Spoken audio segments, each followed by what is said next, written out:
couple months back, we did a Mesa simulclass power amp, and the owner got lucky. And this same owner sent in his Triaxis to go along with that simulclass, and it's got some issues. But once again, the owner got lucky. This is going to be a relatively inexpensive repair, I hope. Just to point out, I don't just work on tube stuff. I understand all the complicated craziness, even when the craziness gets a little bit overcomplicated, like in this Triaxis. Anyway, again, if you like these things, please like and subscribe. It does help me out. And enjoy the in-depth stuff you're about to see. I got a Mesa Triaxis here. And in addition to no strain relief on the power cable and the output pots here for the output level were really dirty. Here's the first issue. If I go between modes, some of them work.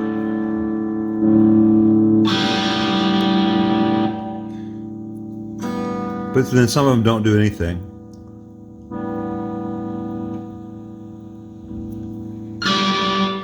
So on that, I've got to figure out if it's a problem with whatever is clocking the changes here and then sending it to things which make changes, or if the problem is downstream of that and things which are supposed to make changes. And let me put the guitar down for a second. I'll show you the rest of this fun stuff. Okay. These ICs are labeled. IC16 is one of those that may be an issue, assuming that it's this IC16 and there's not an IC16 on some other board. Other boards don't have the parts labeled. Like that capacitor is labeled, but those ICs are not labeled, or if they are under the component and of no use to the tech. Now this thing is jam-packed with transistors. Could be one bad transistor.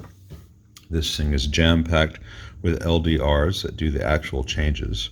It's common for these LDRs to go bad.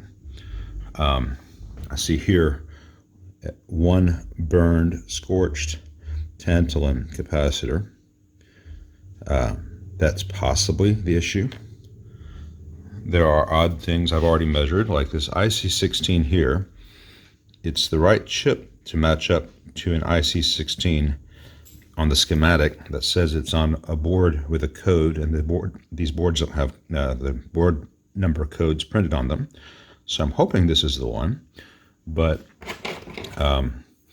it said that it would have +5 volts on pin 1 and ground on pin 19.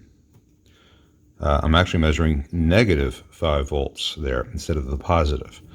And all of these ICs are measured that I can get the voltage in and out specs from the data sheet, the schematic, have -5 instead of +5.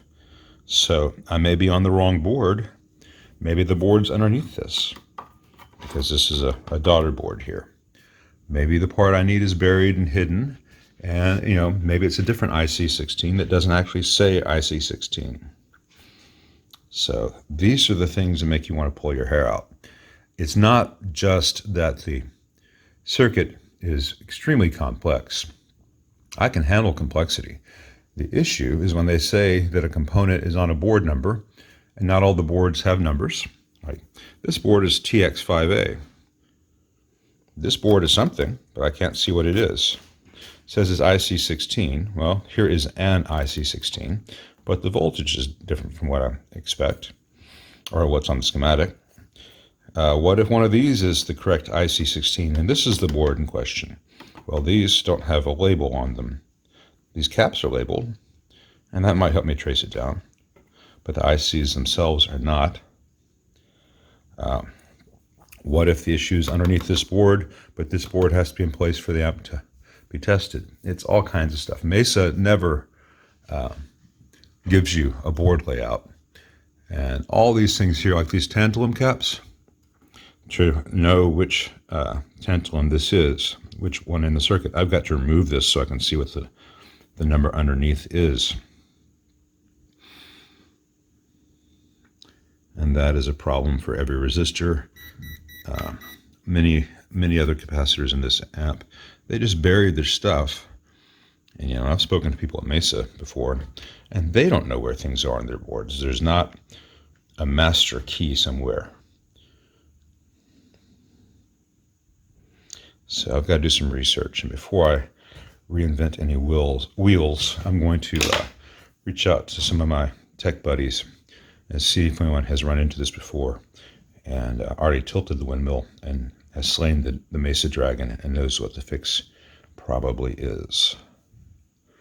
I'm not relying on others because I cannot do this myself, but the process of finding this could be 3 or 4 hours, and if I can avoid billing the client for that 3 or 4 hours of research, I will do so. All right, well, I spoke to one of my fellow techs, and these tantalums, this was C255, are indeed known to go bad, as this one obviously had, it was scorched. I didn't have a 15 microfarad in, so I put in a 10 and a 4.7 in parallel, and that did not resolve the issue. But just because this one was visibly bad and these are not, does not mean that these are any damn good.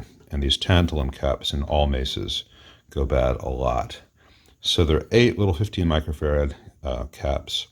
They're not a high voltage rating. There's another larger one here. So I think I'm going to replace these 9 tantalums and then check back, because that's going to be like $10 in parts. In theory, I would replace every tantalum in the amp, but I'm not going to overly inflate the repair bill. But I have a strong suspicion that when all these are changed, and I'll change this one because it's in the vicinity, that the switching is going to come back to working, because these are 1, 2, 3, 4, 5, 6, 7, 8 of those, and there are 1, 2, 3, 4, 5, 6, 7, 8 modes.